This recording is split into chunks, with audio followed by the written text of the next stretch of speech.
السلام عليكم، ازيكم عاملين ايه؟ وحشتوني جدا متابعين قناتي وصفات روما وبناتها. النهارده جايبه لكم الخبز المشبع القمر ده بمكونين بس، ومكون منهم ما يخطرش ابدا على بال حد ان هو يعمله ويطلع الخبز الطري اللي عامل زي الكيك ده.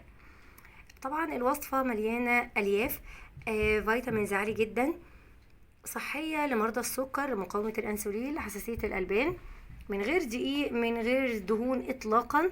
هنعمل الخبز ده. يلا بينا بقى نجربه ونشوف ازاي اتعمل بابسط طريقه واسهل مكونات.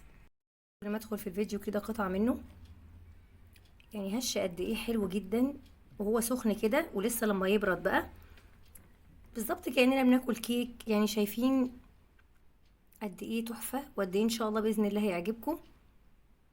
تمام، ان شاء الله الوصفه تكون بسيطه وسهله ونجربها وتعتمدوها على خير ان شاء الله. معايا مج من الترمس المسلوق، انا سلقاه كويس جدا وغطيته بالميه عشان لما اضربه في الخلاط مع بقيه المكونات يضرب كويس. معايا بيضه، عليها معلقه من الخل، عليها رشه من، هحتاج معلقه من البيكنج باودر اي نوع، وده هيبقى الماده الرافعه معايا. اضيف كده كل المكونات في الخلاط او في الكبه، هبدا اضربها كويس جدا واوريها لكم.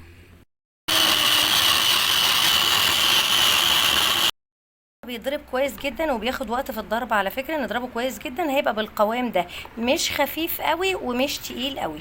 تمام، يعني زي ما انتم شايفين قوامه كده، بيبقى اتقل من قوام الكيكه حاجه بسيطه. طاجن هنا انا دهنيه زيت زيتون. انا هنا بعد ما صبيت الخليط فيه هبدا يعني اضيف له بقى الاضافات اللي انا محتاجاها. كده ضفت بقى كل البذور اللي ممكن تساعد على الشبع وتدي فيتامينز عالي جدا، تحسس المعدة بالامتلاء لأفضل فترة ممكنة. حطيت بذور كتان، بذور شيا، حطيت حبة البركة، حطيت سمسم. سخنت الفرن على درجة حرارة 180. هبدأ أحط فيه الخبز يخرج من الفرن أوريهولكم. كده بيبقى شكله أول ما بيخرج من الفرن كده سواه كامل. بعرف إنه استوى منين، بجيب سكينة كده واختبره.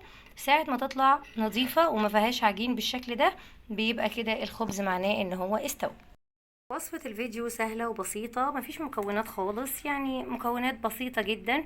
وصفة مشبعة، أليافها عالية، تنفع فطار. وطبعا يعني أي حد بيعمل دايت ياريت يجربها، صحية جدا حلوة. لو الفيديو عجبكم ياريت لايك للفيديو، اشتراك في قناتي وصفات روما وبناتها. تحياتي، توحشوني، باي باي.